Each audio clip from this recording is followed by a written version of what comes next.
Kilala ang lalawigan ng Pampanga sa mayamang ambag sa sining at kultura at syempre sa masasarap na pagkain. Ngayong umaga mga kapuso, sabay-sabay nating tuklasin ang kasaysayan ng Pampanga kasama ang Museum Guide ng Museum of Philippine Social History ng National Historical Commission of the Philippines na si Mr. Aaron Rivera at ang Museum Guide ng Museo ng Angeles na si Mr. Lucio Sison. Maya Pabakikayungan, Sir Aaron and Sir Lucio. Welcome to Mornings with GMA Regional TV. Maya Payabak. Maya Payabak, Kakongan. Grabe, kilala po ang Pampanga bilang culinary capital of the Philippines, no, Sir Aaron and Sir Lucio. Bukod po sa pagkain, in a short statement, I would have to ask the both of you, how would you define or describe Pampanga and its people? Simulan natin kay Sir Aaron. Well, Pampanga and its people, yung Pampanga is very diverse. Okay? Kasi yung nagiging misconception nila sa Pampanga is lahat ng tao, lahat ng kultura sa Pampanga actually similar lahat. But actually it's not. Yes. Napakalawak ng saklaw ng kultura nito, and that makes the province of Pampanga, the land and the people so interesting, di ba? And of course, Sir Lucio, kayo po. And siyempre yung location ng Pampanga, because of the abundance of ng ating lugar, nandyan yung Pampanga River. Tapos yung soil natin is very fertile. Kaya nung pang-araw, bago pa yung mga colonizer, dito na sila nagsettle yung mga natin dahil nandito yung pagkain. Yung the abundance of the resources. Ayun. Well, thank you, Sir Lucio. Now, let's talk about the province's rich history, particular po dyan sa Angeles City. Ano-ano ho ba yung mga notable historical events or records na inyong, kumbaga sa inyong lugar na madalang mapag-usapan pero nais ninyong mas malaman pa ng ating mga kapuso? Doon muna tayo sa mas maliit na scope. Sa Angeles muna, kay Sir Lucio.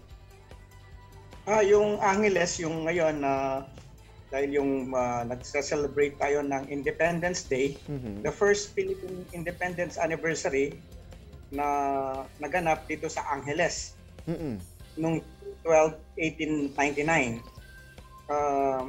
Kaya yung istorya ngayon, kaya yung mga Amerikano ay dito sila napadpad dito sa Angeles because of that events. So si Aya siguro pwede nang ikwento sa atin yung kung paano nangyari yung pangyayaring yon.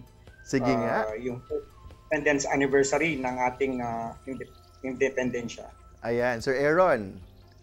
Okay, so Sir Harold, way back on June 12, 1899, dito sa bayan ng Angeles nga isinagawa ang kauna-unahang anibersaryo ng ating kasarinlan mula sa mga Espanyol.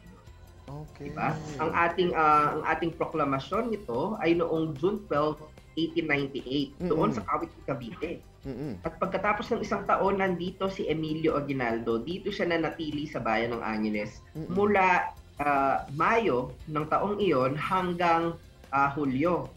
Kung kaya dito, doon sa simbahan, doon sa tinatawag naming Mother Church ng Angeles, which is the Holy Rosary Parish, o din sa Pisambang Maragol na kung tawagin namin sa aming lingwahe, doon nagbigay ng parang speech si Aguinaldo sa atrium ng simbahan. Para sa kaalaman naman po ng marami, ano po yung naging kontribusyon ng Pampanga para sa pagkakamit natin ng ating kalayaan mula sa pananakop ng mga Espanyol noon? Mahaba-haba ang naging kasaysayan ng ating pakikipaglaban para sa ating kasarinlan, especially dito sa Pampanga. Mag-umpisa tayo doon sa pagdating ng mga Espanyol, kung saan ang ating nameless hero o kung kilala nila nung araw na si Soliman, Suleiman, isang batang binatilyong taga Macabebe.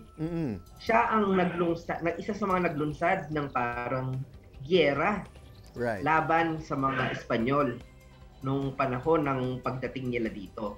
At pagkatapos ng giyera, ito rin namang probinsya ng Pampanga ay siyang isa sa mga niyakap ng mga Espanyol at sabihin na natin naging isa sa mga nagustuhan nilang lugar sa ating bansa.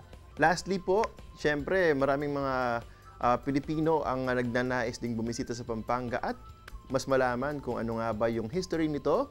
Baka gusto niyo po silang anyayahan sa inyong mga museo.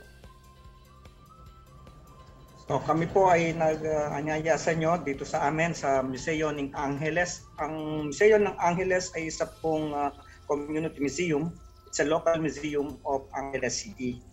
At yung pong isang museum namin, it's about the entire Kapampangan region. Ayan. So Aaron, meron ka bang magkakatabi po ang aming mga museum. Hindi po kayo pagpapawisan sa paglalakad papunta sa bawat isa.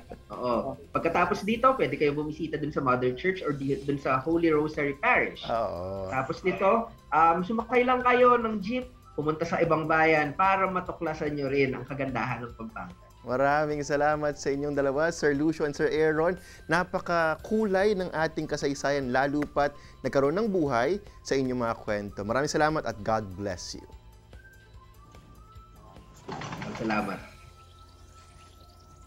Diyan lang po kayo mga kapuso. Babalik ang Mornings with GMA Regional TV. Ito ang Mornings with GMA Regional TV.